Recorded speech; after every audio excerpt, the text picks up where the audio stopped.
Surround yourself with people who talk about their visions, ideas, and dreams, not those who talk about other people. Malaki ang epekto ng mga taong madalas mong kasama sa araw-araw.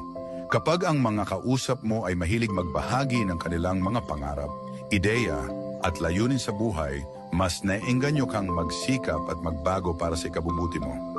Nakakahawa ang positibong pananaw nila at natututo kang mangarap ng mas malaki. Pero kung puro ibang tao lang ang laging pinag-uusapan, nawawala ang focus mo sa sarili mong pag-unlad. Kaya piliin mong makisama sa mga taong may malinaw na direksyon sa buhay, yung mga nagpapalakas ng loob mo, hindi yung humihila pababa. Matutong magtakda ng limitasyon sa mga taong hindi na nakakatulong sa pag-abot ng pangarap mo. Kung gusto mong mag-improve, magsimula sa pagpili ng tamang kasama.